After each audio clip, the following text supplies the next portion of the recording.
The easiest way to get started in real estate is through house hack. And then he kind of went through and explained that it's you live in the home that you own the mortgage on, and you just simply rent out other spaces. And as soon as he said that, I realized that that's what I've been doing for a couple of years now. And then the light bulb, bow, clicked on. I'm like, I'm a real estate investor. Welcome to the Aid to Assets podcast, the ultimate podcast for aspiring real estate investors. I'm your host, Tiffany Watson. Join me as we discuss real estate investing for 9-to-5ers. We'll talk about everything from money mindsets and property ownership and different strategies you can use to invest in real estate. I want to empower investors, especially those of us who are working full-time, who want to navigate the world of real estate, uncover the secrets to building wealth, generate passive income to achieve financial freedom. Equip yourself with resources from experts, practical tips, and step-by-step guides on how to kickstart your real estate journey. We'll also hear from 9-to-5ers who started to build their own portfolios, what they did and how they did it, so you can do it too. Tune in and transform your main job into your biggest silent investor in your real estate investment business. This is your Aid to Assets. Hello, everyone, and welcome to another episode of Aid to Assets. I'm your host, Tiffany Watson, and I am so excited for my guest today. Y'all know why we are here. We are 9-to-5ers getting ready to make that jump into real estate investing. And so I bring my friends on here, those who have either done it or those who help us do it. And today I'm excited because my guy here does both. So I cannot wait for y'all to hear his story and get to know. So we're not going to waste any other time. Be sure you hit that like and subscribe button so you don't miss any of these amazing episodes. Mike, how you doing today? I'm doing good. How about yourself? I am amazing. I can't wait for this conversation. I'm so thrilled that you decided to come and join us on the podcast. Yeah, I'm happy to be here. I really appreciate the opportunity to speak to your audience as well. Absolutely. So why don't you go ahead and tell people who you are, what you do, and then we'll get into the fun stuff. Yeah, for sure. So my name's Michael Glaspie, born and raised in the greatest country, Texas, right? I was born there. And so I spent most of my time out there, did my thing. And then right around college, right before I was ready to graduate, I joined the military. And then I ended up going to North Carolina, right outside of Fort Bragg. And that's where I went active duty in the military for a little over 10 years. And most of that time, I was a Green Beret. I was in special operations out here. But after a while, I figured, hey, this is fun, but it's time to find something else. So I started dabbling in real estate and that, quote unquote dabble, we can talk about that a little bit later on, but that ended up turning into an obsession, which grew into the portfolio, which grew into the real estate team of agents and more opportunities. And now I work as a fractional CFO for other real estate professionals, investors, agents, property managers, stuff like that. Very, very cool. Well, one, thank you for your service. And so we have a lot of service people that are listeners. So I'm super excited for them to be able to hear how you were able to leverage the military and particularly our VA loans to get started. So we'll talk about that. Yeah. But we got to start with the receipts. We want people to know why you are the man they need to be listening to. So I'd love for you to share a little bit about, one, your portfolio at its height. What was that like? And also the people that you get to help. What are some of their backgrounds? Yeah, absolutely. So the portfolio, I was able to grow my investment from one single VA home that I was house hacking at the time up to 134 units. I've also owned some hotels, small multifamily, things of that nature. I was doing that in conjunction with the real estate team where we started off with just two of us, in the back of this old dingy house. We grew the team to now we're a little over 150 agents across most of the nation. In addition to that, I had an opportunity to work as a CFO for a private equity firm. And that private equity firm focused on hospitality, so hotels, motels, things like that. So I got a lot of exposure across the real estate industry and the finance industry before I stepped out and started doing the independent consulting for the fractional CFO side of the house. So a little bit of mix about it all. Now, some of the people that I help, some of them are just really kind of getting started, right? Maybe they're trying to figure out where their first investment property is going to come from. And if that's the case, we introduce them to the team of agents, which all of them know how to help people kind of get started, right?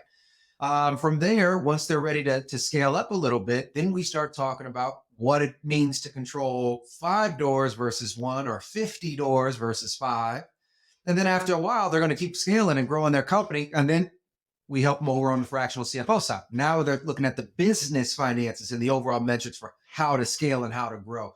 So it's been a fun journey. And I feel blessed, and I've been able to kind of find opportunities to not only grow the businesses, but do it in a way where we can help somebody start all the way from the beginning, all the way to the finish line. Absolutely. Absolutely. Love that. So there's so much to unpack there. So first off, y'all, in the comments, go ahead and drop 134 because I want to make sure you heard my guy correctly. He has a portfolio of 34 properties at the height of it. So was that the plan? Was it always when you knew you wanted to get started in real estate? You mentioned it started to become an obsession. Was it always to kind of grow this massive portfolio, or did that just kind of happen as time went on? No, so that's a really great point, because when I say I was obsessed, I was obsessed. You could not find me a second of a day outside of doing what I was doing for the military that I was not in a book, on a website, running numbers, calling people to see if I could buy their house for no money because I didn't really know what I was doing at the time. I mean, I was obsessed. And so I got so fixated on it. I remember a good buddy of mine, his name was Ruben. You know Ruben. I went over to him and I said, hey, this is one of the first times that we kind of knew each other. I said, hey, man, I'm trying to get 100 doors in less than 10 years. Wow. And he sat down with me and we wrote out a little plan. I was like, I want to do this in 10 years. I was so obsessed with it that I did it in less than 3 years. And at that point... Wait a minute. Hold on. Wait a minute, Mike. You can't just speed past that. You set a 10-year goal and you did it in 3?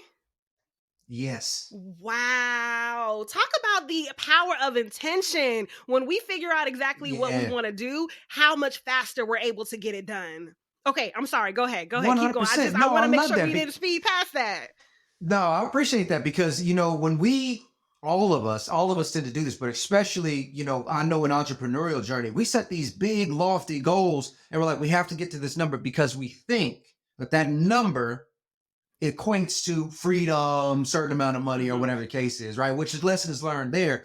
But when you have that intention and that focus, every step you take is toward the goal, instead of just like, I got to do this and I got to do this, and I got to get business cards and I got to. No, when you have a pure goal, everything you do works towards that goal. And I felt, believe me, when I saw like, I hit 100 doors, and I went back and I looked at when me and Ruben met, I was like, oh my God, that came so fast. So that was always my intention. Lessons learned from it for sure, right? Okay. You don't have to scale that fast, or you can scale in a more educated way, in a safe way, and things like that. But yeah, once I set that intention, it was just put on the blinders and we went for it.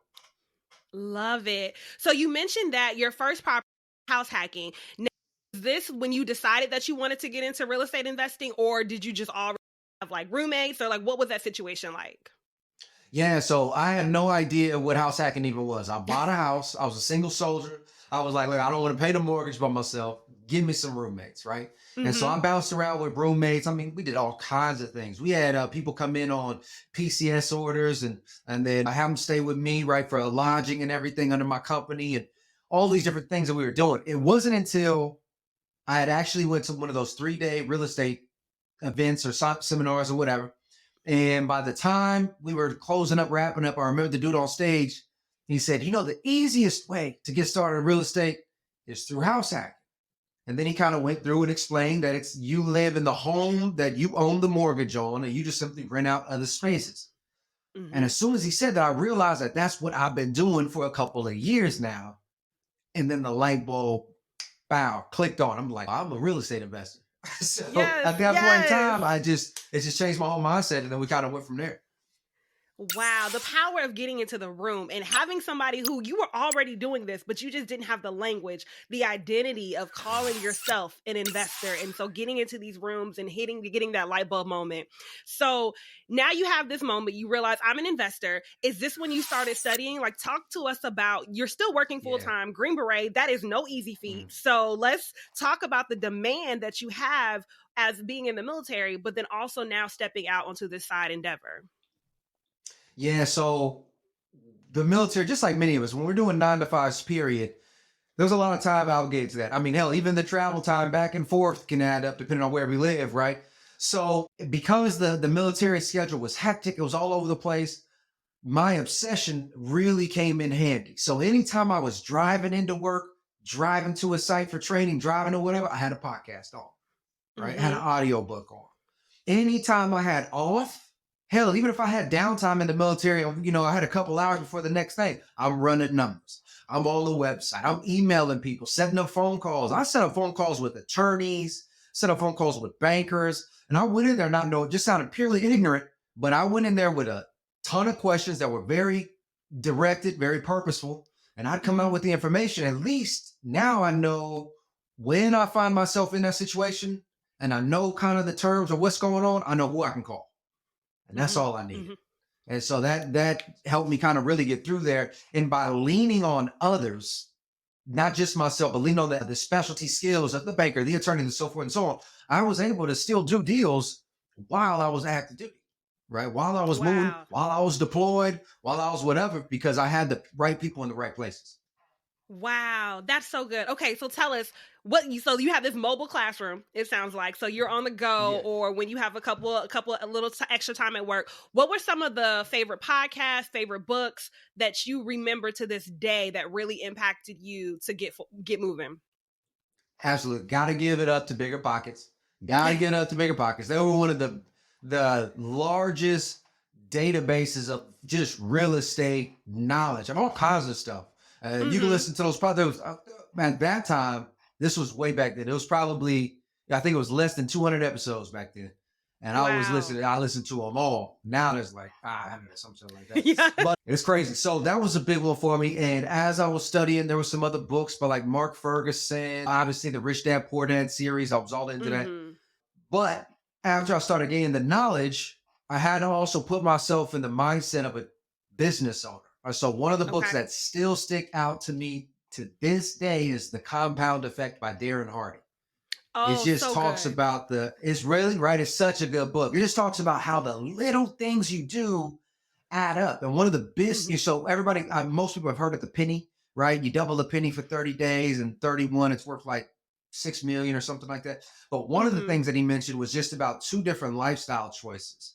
And one decided to work out and eat healthy. The other one decided just to not work out or something to that effect. And the drastic difference in their lifestyles 15 years later, that one really hit me. And I'm like, wow, you're right. It's just the little stuff that compounds. So then I just focused on being very diligent on what we do and not necessarily worried about the big goal, Right. That's so good. So many of us, we feel like we have to make this drastic shift in our life in order to achieve or accomplish anything. And that's cool. But for many of us, it's just the step by step.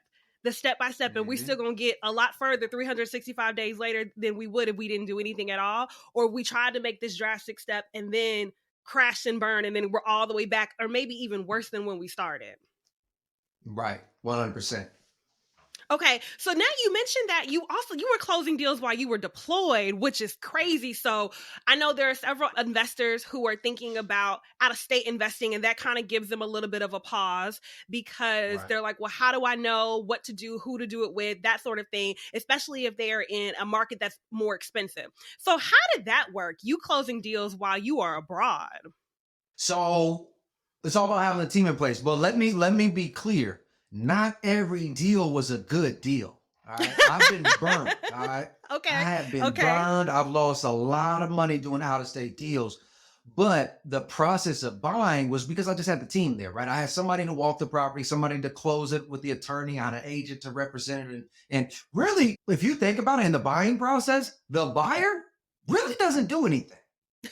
Think about it. Let's be honest, right? They go, they see the property, and they're like, yeah, I want it. Here's my information. And then they sit back. They just wait and they call and like, hey, what's going on? Because the realtor is the one that sets up the inspections, sets up the appraisal, coordinates that access, any type of repairs, talks to the lender. So the buyer just sits back. And so I was able to really just automate the process just by understanding that I don't have to do anything. I can have a realtor represent. So let's talk about some of those haircuts that you might have got a little bit along the way, because that's also really scary too. A lot of people, for most of us, buying a house is going to be the biggest investment we're ever going to make. So then when you talk about investing, that's a true compound effect because we are making this big investment on multiple occasions. So how did you even get to the place where, one, you were willing to take the risk from the beginning, but then also when you got knocked down, you were willing to do it again? Yeah, that's such a great question. I think one of the most powerful things that an investor can have is a 9 to 5 when they're starting off, right? Ooh, Because they have okay. that Talk to us. paycheck. That paycheck is coming in. You Mm-hmm. know, if you mess up on this investment, you're gonna get a paycheck in another 2 weeks, right? Mm-hmm. Mm-hmm. Because of that, I had a lot less fear when I was actually doing my first couple of deals because the military paycheck was coming in. Worst Mm-hmm. case scenario with the military specifically, worst case scenario, if I messed up, I can just move into the barracks. Now, nobody wants to do Facts. that, but I was like, okay, I almost can't mess up, almost. Mm-hmm. Mm-hmm. So I had more, and I mean, I made make sure that I ran my numbers. I made sure that I asked the right questions before I do. But we have to understand that we don't know what we don't know. So there's Right. always going to be some sort of risk involved. So that Mm-hmm. allowed me to kind of start off and kind of get moving. And at the time, I thought I was asking all the right questions. I thought I had the Mm-hmm. thing set up, da da da da da. Then as you get more experience, as you do more deals, you start to realize, ooh, I see. I should have asked that. I should have done this. I should have checked with this. Mm-hmm. So when the haircuts started happening, it started off just a little bit. And then I was like, oh, it's okay because this will be fixed here. And then you think it's fixed. And then all of a sudden the haircut goes bigger and bigger and bigger for me specifically. And I didn't cut it in time. I knew it was bad and I didn't cut it. I just thought that it was going to keep turning around. And so Mm-hmm. that's another lesson learned. As soon as the ship start burning, if you can't identify a way to fix it in a short time manner, cut it and move on. Cut your losses and move Mm-hmm. on because you don't want the losses to compound. So I ended up losing quite a bit out of state. And then I had one deal in state that the rehab budget was just way under bid. We had Mm-hmm. contractors kind of competing. One of the contractors gave us a really low quote because they just wanted to win the quote. And then as soon as they started going in there and tearing things apart, they're like, hey, it's another $200,000 on top of what you thought your budget was. Ooh. Completely messed up that Mm-hmm. deal.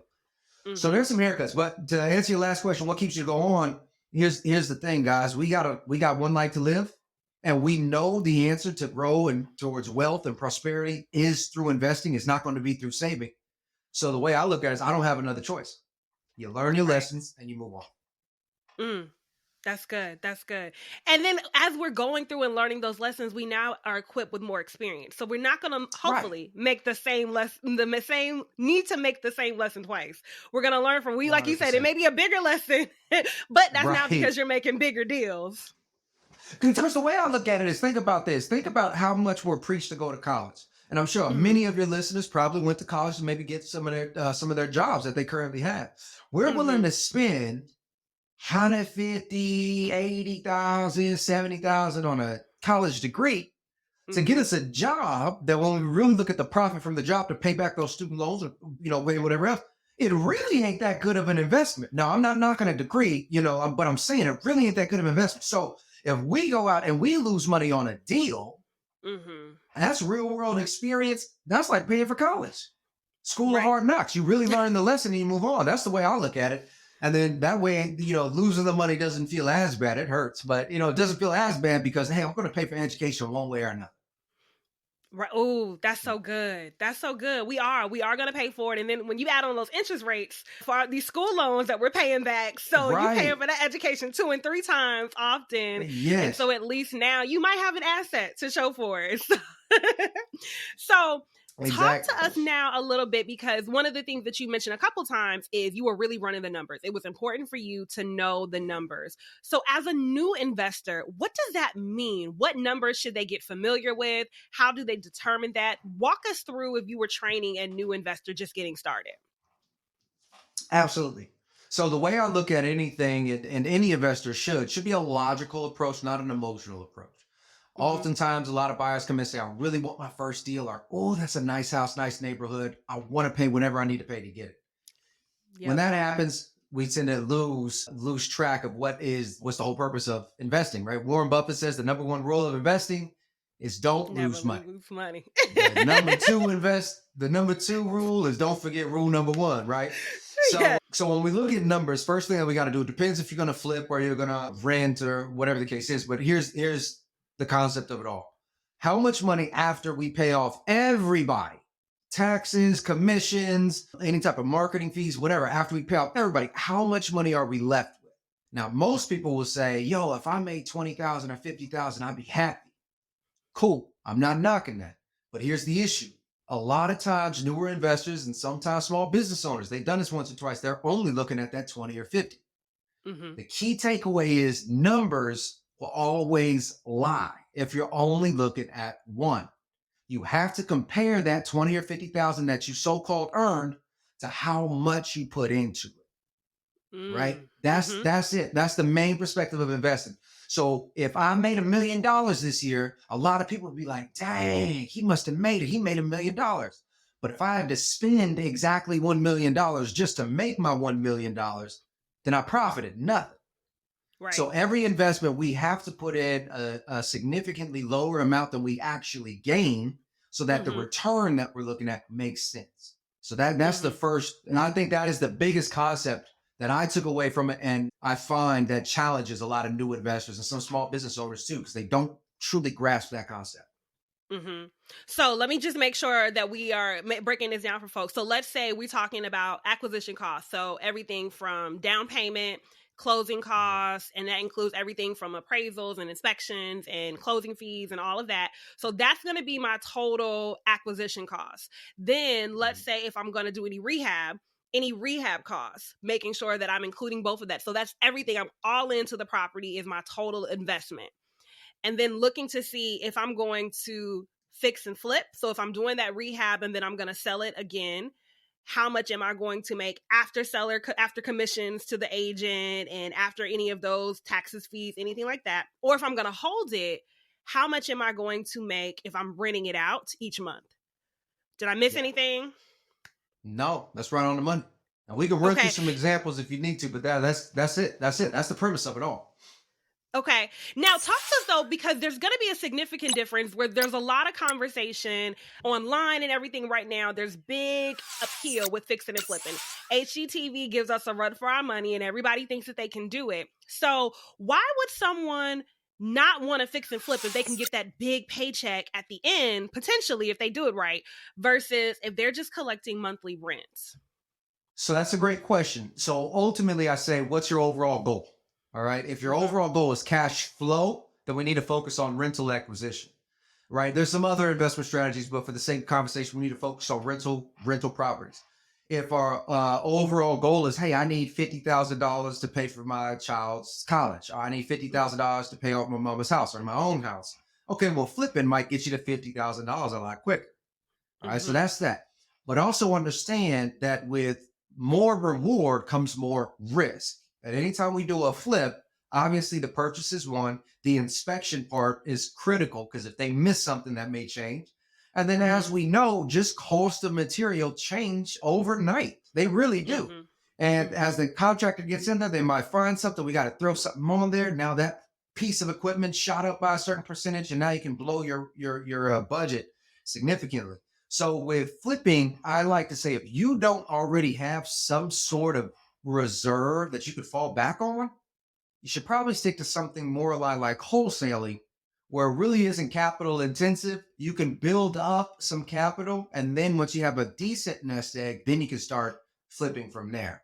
So that's the approach that I like to take it. But goals first: do you want cash flow? Do you want lump sum?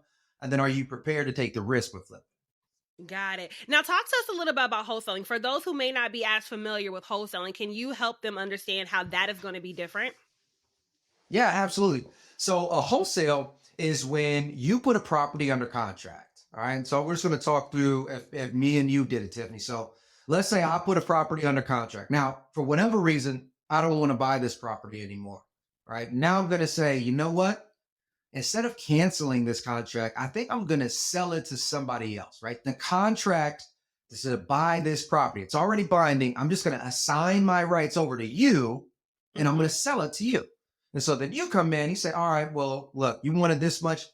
Mike, I'll pay you $5,000 and I'll take over this contract right now. And so I take the $5,000. You end up doing the deal with the original seller. The seller gets paid out, and then you get to do your investment and keep your investment, regardless if it's a flip or it's a rental. And so this is a great way because wholesaling connects buyers to what they need most, which is Mm-hmm. deals, right? And then Mm-hmm. they help sellers connect into what they need most, which is a solution. So wholesaling is a really good way to get started as well if you don't have a ton of capital. Got it. Got it. Okay. So now let's shift gears a little bit because you talked about you had an amazing team when you were able to do a lot of the acquisitions that you were doing. You talked about like you were just calling attorneys and you were calling bankers. How did you decide ultimately who you wanted to work with? Oh, that's a good question. So when honestly, when you talk to people and sometimes you just get a vibe, like you Mm-hmm. just think like, oh, this is a good person. This is a genuine person. They're not rushing you off. They're willing to hear you out. And it was also a mutual respect thing because I told him straight from the beginning, look, I'm not going to waste your time. I appreciate you taking this 20 minutes, 15 minutes, whatever it is, to answer a couple questions with me. And if I have a deal, I'll be willing to come back to you with it. But I'm not going to be blowing you up. Right. So it's a mutual respect thing. But those who would sit down, give me the time of day, and then allow me some freedom to say, yeah, if you got another question, call me back. And then you just, Mm-hmm. they kind of pass the vibe check.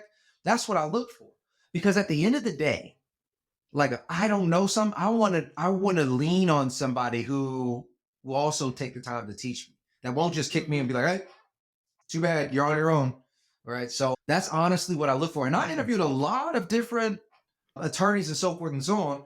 And then the second part of that is after you do this and you start to agree with who you want to work with, then you got to test them out because not all of them Right. were as good as I thought. You know what I mean? So it was a little bit of trial and error, but that's pretty much it. I really just look for the vibe check, make sure that they. And now, okay, let me upgrade it one more. If you're looking for a specific niche in real estate investing, something Mm, like subject to wholesale, something like that, then I want to find somebody in those industries that know that specific niche. So that's that's another good. little piece there. That's good. Yeah. That's really good. Okay. So looking back now, because what year was it when you got your first property? How long have you been in the investing game? So 2014 is when I got the first property, and that's the one I was house hacking. Okay. So now looking back almost 10 years later, what would you say were some of the most important questions that a new investor needs to make sure that they have the answer to before getting started? That's a great question too. The first one is lending. Where's your money coming from? Mm-hmm. You have to know where your money's coming from. And the reason why that's so important is because oftentimes the lenders or the gatekeepers, and I don't care if it's a bank, a hard money, or your grandpa, I don't really care where the money's coming from, but they're the gatekeeper to the money to close the deal. And Mm-hmm. a lot of Mm-hmm. times people will go out and get the deal first and then try to find the money. Well, see, that only Mm, works when you already have a history with the money, because mm-hmm. otherwise the money don't know if they can trust you to run that deal right. Right. So find where the money comes from first and understand what they're looking for in the deal. So if a lender says, hey, Mike, yeah, I'm willing to do this deal, but look, I'm only going to give you 70% of the overall value. I don't care if you flip it or whatever. 70% is all you're getting. Matter of fact, man, I'll only give it to you in 3 increments. I'll give you a little bit here, a little bit there, a little bit there. And matter of fact, man, I need you to pay me back monthly. Okay, great. Now I know everything. So now when I go find this new potential deal, I can run the numbers accurately. Mm-hmm. Too many times investors go out there and find the deal, try to run numbers based on, I'm gonna be honest with you, some bullshit because they just read it on an article or a blog or a website saying that, oh, it should Mm-hmm. be 70%. That bank is different from that bank. That private lender is different from that private lender, right? So understanding where the money is coming from would be the most important in my opinion. That's good. That's good. Okay. Any more questions or just focus on the money? I know you're the money guy, so that makes sense that was Yeah, first. the money, well, man, I'm gonna tell you something. Because what I see most of the time is that when people are running the numbers to determine if it's a good deal, how much they're gonna profit, and everything else, 9 times out of 10, they don't have the money lined up. And if you don't have Mm, the money lined up, you don't know how much the money's gonna cost you. So you can't right. really run the numbers.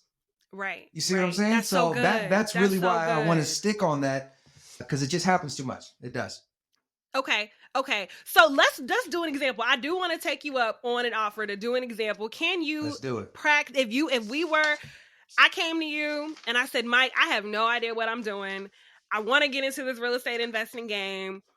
Walk me through how you would have that conversation with me. If I'm one of the people calling you and saying, hey, Mike, I really appreciate you taking the time out to answer some questions. And so, can you help me Yeah. understand how I can set a strategy to buy my first property? What would we be doing together to run those numbers?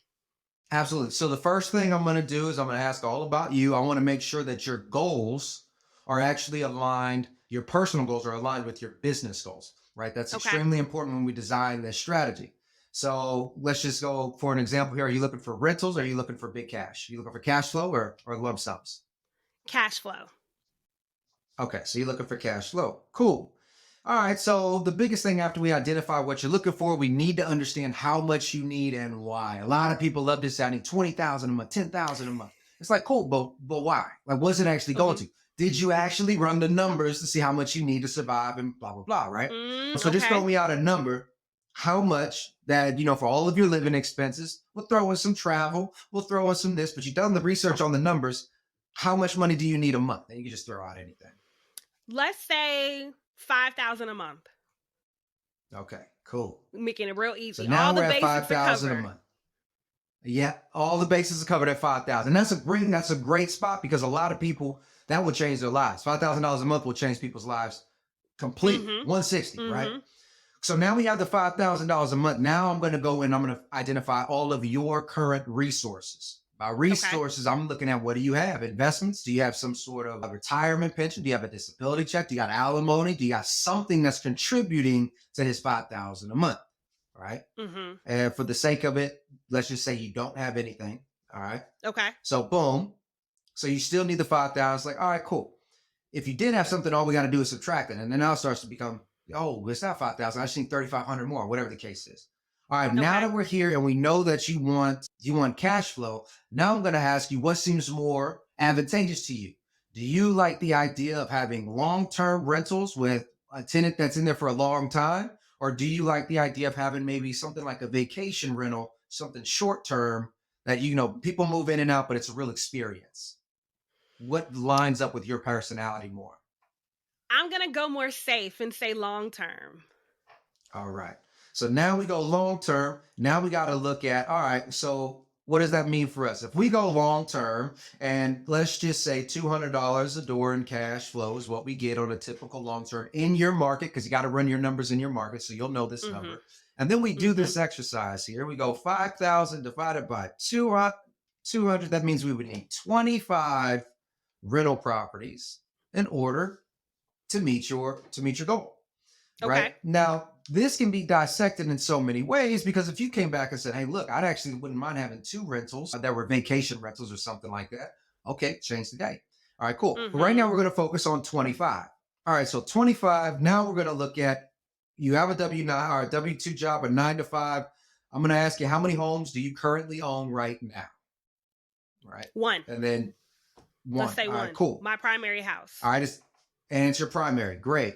So now we can start to have the conversation. How do we go about acquiring these? If you're comfortable moving, because this goal is more important to you, well, we still have access to those conventional loans with 3 to 5% down. Would you consider potentially moving into a new home for a low down payment and then renting out your current home? I would. Okay. So now what I would say is, if you remember, this is 25 rental doors.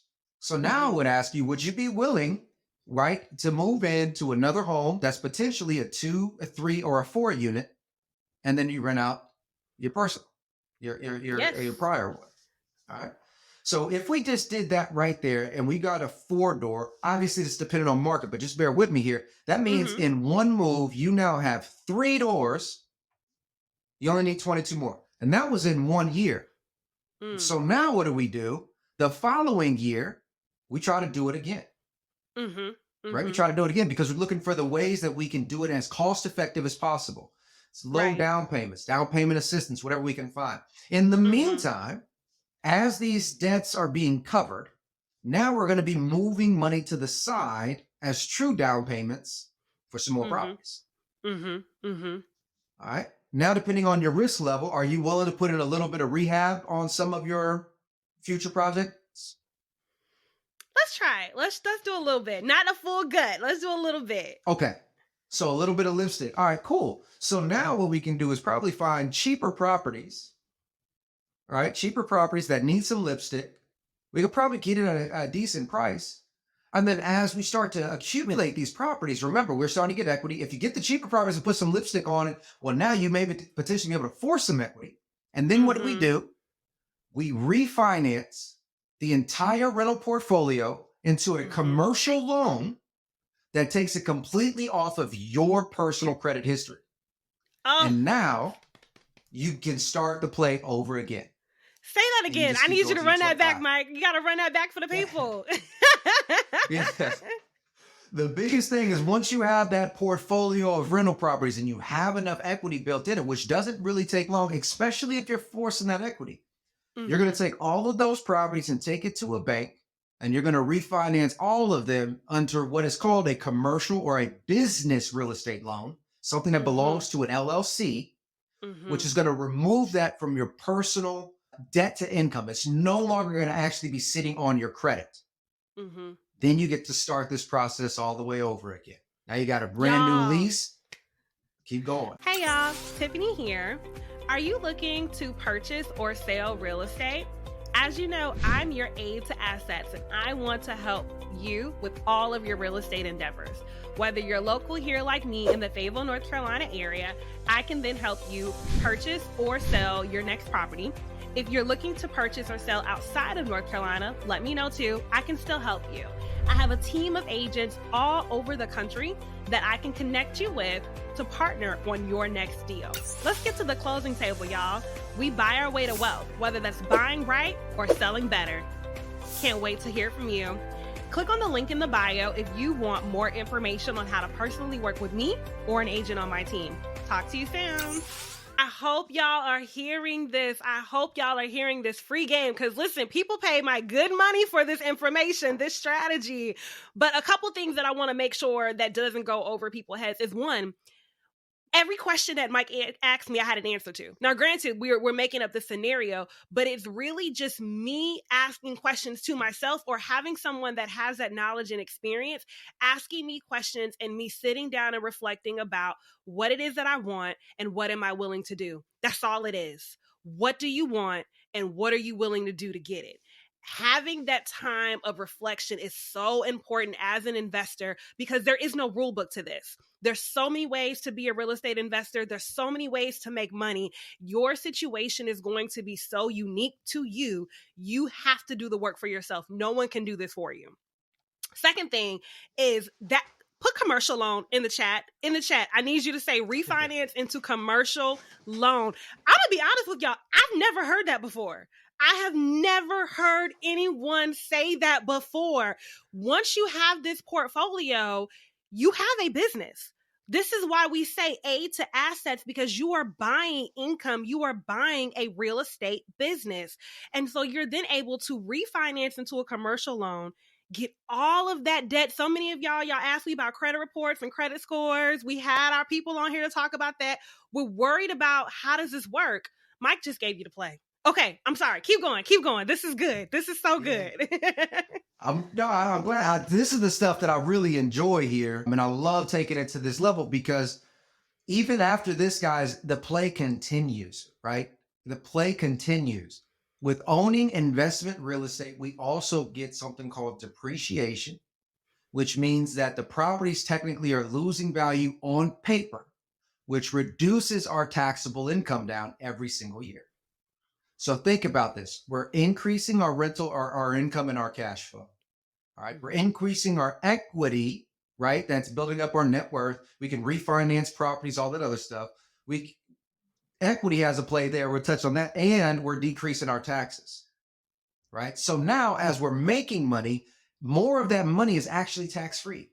So now we can take that tax-free money and put it into tax-free assets, like a Roth IRA. Or something to that effect. Now we have tax-free money in an account that doesn't pay taxes as it grows. And now you're just compounding money. Guys, the game, I mean, it goes on and on and on, and I can sit here all day and talk about it. But it's important that we understand, the power of the tools that we have in front of us. Right. Oh man, absolutely. This just means that you're just going to have to come back, Mike. We're going to have to do a part 2 because I know you are just scratching the surface of the stuff that you can share. And I'm itching So over here, like, I want to say it. Yeah. I love it. I love it. No, you gonna walk us through this journey. You are going to walk our listener through this journey. So you talked about forcing equity and forcing that appreciation. Can you go a little bit more into that, please? Yeah, absolutely. So by forcing equity, what we really mean is, let's say you get a property that really isn't all that well, right? It's maybe got some holes in the wall, some dirty carpets. And so if you try to sell that on the market with all these other beautiful listings, people aren't going to want to pay as much, right? Mm-hmm. Now, if we went in and we did the work, then people would be willing to pay as much. So a lot of times we can maybe buy this one at 50 cents to the dollar, 40 cents to the dollar, something like that. We put in a little bit of work, but we want the entire project to say, let's just say 70 cents to the dollar, which means that we have about 30 cents to gain on every dollar, right? Or 30% to gain. And so we can turn around, let's just use a $100,000 property here. We got all these beautiful homes. They're $100,000 property on the market. People are coming in, they're paying full value. Then all of a sudden they see yours. And it's like, oh, it's kind of beat up a little bit. Or you see another one and you're like, hey, I'll get it for 50,000. Okay, cool. Well, I'm only going to put in maybe 20,000 here to do the lipstick, get it all fixed up. All right, that 20,000 goes in. Now I'm all in right now, 70,000. But everything else around me is worth 100,000. So that's I put in 70, but it's worth 100,000 now. Mm-hmm. And so now I forced appreciation and now I have that equity. And we can do this not only just for flips, we can do this for all of our rentals too, right? Which is another strategy. Hey, every 4 to 5 years, you do another facelift on your rentals, get the equity up. And now you can get lines of credit against your equity. You don't have to get a loan against, you get a line of credit, right? You can use the equity as a down payment on a larger building. There's all these other things you can do as long as you're tracking that equity. Absolutely. And talk to us about that line of credit. What does that mean and how can we leverage that for other opportunities? So yeah, that's a great question too. A line of credit is just conceptually, it's like a credit card. Conceptually, okay? You go to the bank, you get a line of credit. It's a revolving line, meaning, hey, you can put money on it, you can pay it off, and you still have the line of credit. So let's just say it's a $20,000 line of credit. Okay, great. You go out there, you put 10,000 into a project, then you flip the project, and then you turn around and pay off that 10,000, and you have access to your 20,000 still, right? And you can continue to use it. And so that's a very powerful tool as long as we understand how we need to use it. We can't, just like credit cards, guys, we can't rack it up and then try to pay monthly payments. We gotta pay these suckers off. We got to. Now, there is a reason why you would pay monthly payments as far as building up your credit history. That needs to be done on a small balance, though, not a large one.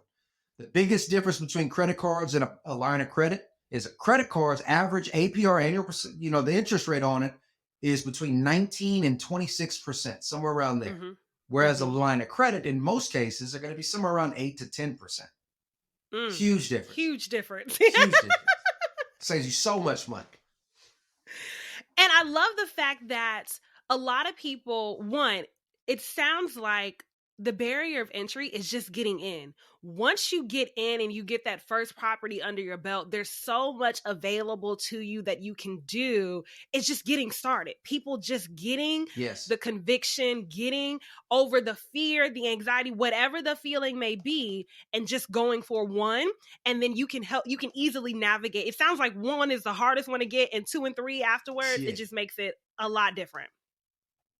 Yeah, for sure. It's, one's always the hardest, but I think one is hardest because of the nerves and the stress that we build around it. 2 and 3 are a little bit easier, but you're still learning a lot, right?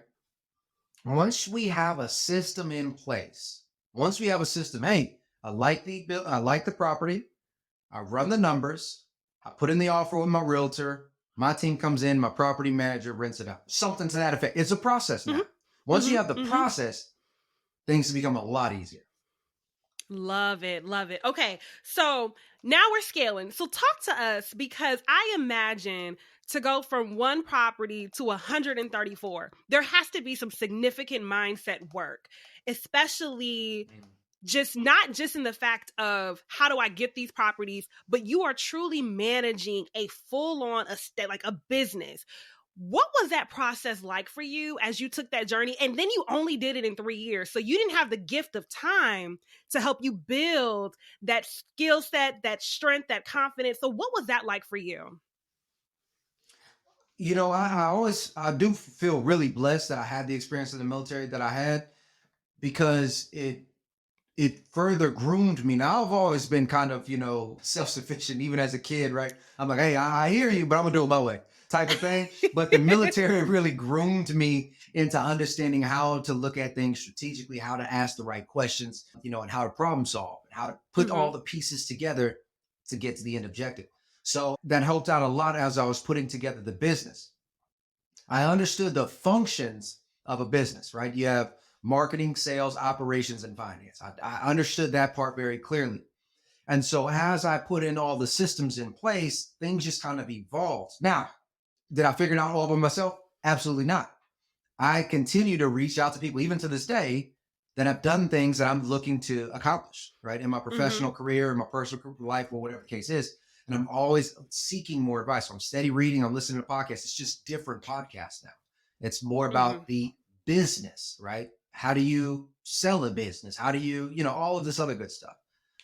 So it kind of developed over time, but the mindset piece initially, as far as there's always a solution, never give up, that part has been kind of instilled in me through my father and through the military, up to this point. So I've been really blessed with that. Very, very cool. Okay. So I want to shift gears a little bit and talk to us because not only were you investing in houses, single family homes, and things like that, but you also mentioned that you were investing in more commercial properties, hotels. What's the difference when you're thinking about what type of asset you want to invest in? Talk to us through about that process. Yeah. So as we talked about it, kind of alluded to when we were going through our example problem there, if we have to figure out what our overall goal is it cash flow? Is it equity or net worth? Is it lump sums of money? And then we have to understand how these all kind of play together. Mm-hmm. Because you can have a very successful portfolio with like 3 to 5 single family homes. You use them as vacation rentals. You could be making $10,000, $15,000 in profit a month, right? Mm, Off of three to mm-hmm. five properties. You could. Mm-hmm. Or you could have a massive portfolio of rentals long term and still be making, somewhere equivalent. It's just going to take a few more doors. On Mm-hmm. the commercial side, when we really look at commercials, just understanding that everything in commercial is truly viewed as a business, the way that each individual property is valued, the way that lenders will look at it and value it, the way that investors or buyers are looking at it, all of it is a business. None of it is personal. So when we get like a rental property, for example, we want to rent it out. The tenant may come in and they're looking for a place to live. They want to imagine their family inside of that home. That's not Mm-hmm. the case in commercial. Everything is business, right? So that's one of the biggest differences. Now, one commercial aspect that really kind of distinguishes itself from rental real estate is the way that we can truly force value to grow inside commercial real estate. And typically that's by increasing what's called the net operating income. Basically, the net profit of the company. How do we increase that? If we Mm-hmm. increase that, the value inherently increases. And so what a lot of people do, you'll see extremely wealthy individuals do this still to this day, right? The Trumps, the Corcorans and all those other people, what they're doing is they build up this equity, they force value in, and then they recycle that equity into a bigger company, right? Or into a bigger property and then to a bigger property. And what they're doing is they're massively growing their net worth, that equity that we talked Mm-hmm. about. And then what Mm-hmm. do? They go out and get a margin loan or a line of credit against their equity, and they continue to do it again and again, right? It's just the game of the wealthy. But that, I would say that's Right. probably the biggest main difference between commercial and residential. Okay. Okay. Very cool. Now, I know we are coming up on time. So, one thing I want to make sure we touch on before we get out of here is so the work that you do now as a fractional CFO, talk to us about one, what that is, and then at what point in people's career as investors should they start looking into this? Absolutely. So a CFO or a chief financial officer, basically known as the second in command to the CEO, what their real role and responsibility is managing the finance department as a whole. Okay, so if you think bookkeeping, accounting, taxes, payroll, accounts payable, receivable, they all answer to the CFO. right? So I like to refer to it sometimes as a business financial officer or business financial advisor, I'm sorry, or a financial manager. So what I do is I come into different companies and I completely take over their financial section and I'm running it from top to bottom. So even if you have a bookkeeper and a CPA, great. I'm the now new point of contact. What we do is we make sure that the information is accurate, that there's many different ways that you can actually do accounting. We want to make sure it's the right way, specific to your business and to you as the owner. Now, from that, once we actually have all the numbers, now we need strategic direction. It's not like, oh, hey, Mhm. man, we got to cut expenses by 10%. Okay, yeah, okay, cool. We got to do that. But why and where? Where do we Mhm. cut the expenses, right? And so that requires me to go in, but I'm looking into everything. If you spend $5 on something, I want to know why. I want to know if you're spending 20% of your income on payroll or employees or whatever else, are those individuals actually making you a return on your money or not? Mhm. Right. So Mhm. we'll really break it apart. But now, to your second part of the question, how do you know if you're ready for one? First off, for anybody listening who's stepping it up, if you got more than just even one house, I highly recommend you get a bookkeeper. I highly recommend you get a bookkeeper. Bookkeeper is ground level. That's what you need. From there, as long as you're with a CPA who can file your taxes, you got most of it covered. But the bookkeeper and the CPA will not help you with future financial strategy. They're looking, bookkeeper is current, CPA is past. The tax attorneys and tax advisors are past. You need somebody to look into the future. And so if you get Mm. yourself to the point where it's like, hey, I'm doing things, I'm feeling pretty stagnant, I'm increasing properties, but I really don't feel like I'm profitable, it might be time to call a fractional CFO. That's good. That's good. So your bookkeeper is helping you in the present, making sure the books are together. We know where every dollar is going, it's allocated for everything. Our tax advisor is helping us to make sure everything in the past is taken care of, filed appropriately. When we are ready to Mhm. start strategizing about the future, that is when we call Mike and help us. He'll ask you some of those same questions so then you can figure out what makes sense for your situation. Mike, this has been amazing, my friend. Thank you so much. But thank you for having me. This is a good platform. I'm excited to see this thing blow up. So I'm happy to help wherever I can. I love it. We're definitely going to have to get you back because I already know folks have questions about how to set up their business, all the things. So we're going to have to figure that out when you can come back. So two last things before we close out. The first thing Yeah. is I always like to ask, we believe in we're going to write the vision and make it plain. We're going to set our intentions and be clear. So looking back, when we watch this a year, maybe 5 years from now, what's going to be true for you and your business? I have an exit date for my current company of December 15th, 2026. And so what that means for me is I've built the company enough to where I can step out of production, right? I'll be Mm. more of a board position and we'll have the team members in place, even the executive team, to make the decisions on behalf of the company in the strategic direction. So that's my goal there. I'm getting married here in a couple months. The idea is that, we'll be working on kids pretty soon. And at that point in time, I really want to be able to focus a lot of time and energy on my children, God willing, if that does come true. So that's where we're looking at here over the next 5 years. This company is pretty well established. The other companies are still performing. I can take a small break while I focus on the children, and then who knows after that? It'll be a new venture. Get back to it. What do y'all hear how Yeah. specific that is? There is a date without hesitation. He knew exactly what his exit plan is. That is called strategic planning. That's amazing. So, last words of wisdom that you want to leave with our listeners as they are navigating in through this world. I was once told this by a good friend of mine. He said there's this thing called the platinum rule, right? So the golden rule is treat others how you want to be treated. That's the golden rule. Treat others how you want to be treated. The platinum rule is treat others how they want to be treated. Mm. And as I've been growing through the military, which is a very assertive environment, very direct, hey, just do it, don't ask any questions. And I've been evolving as a leader and a manager amongst the civilian world or within my own businesses. This is something that I had to take a hard pill to swallow because I came out treating everything as a directive, when instead I've been able to accomplish so much more in life by treating others how they want to be treated, right? Understanding their idea of what's a celebration for them, what's a gift for them. Do they want a bonus or would they prefer time off? All of these different things. So I'll just leave that with you guys. Take that for what it is. I've applied it in my personal life with my loved ones as well as in the business. And I have personally felt more fulfilled over these past couple of years than I have in the past 10. Wow, that is amazing advice. Treat others the way they want to be treated, which means we got to get to know our people. We got to really build those relationships Yes. and have some conversations. Love that. Michael, where can the people find you? So you can find me pretty much on all social media and on YouTube, guys. So Michael.s.Glaspie is going to be my IG handle. That's connected to the Facebook. That's also what you're going to find me on YouTube, Michael.s.Glaspie, the Fractional CFO. So yeah, man, come out, come check it out. Let me know what you guys think. And if there's anything I can do to help you guys, just let me know. Love it. Thank you again so very much for all of your insight.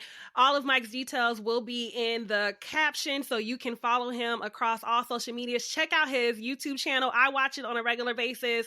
He's always giving out amazing information just like he did here. Y'all, if you want to see Mike come back in the comments. But thank you again for tuning in to another episode. This is your Aid to Assets. Take care. Thank you for tuning in to another insightful episode of Aid to Assets. Remember, your journey from 9-to-5er to successful real estate investor is within reach. Keep learning, keep growing, and keep investing in your future. If you'd like to know more, connect with me on Instagram at Aid to Assets. Don't forget to subscribe, rate, and leave a review. Until next time, happy investing.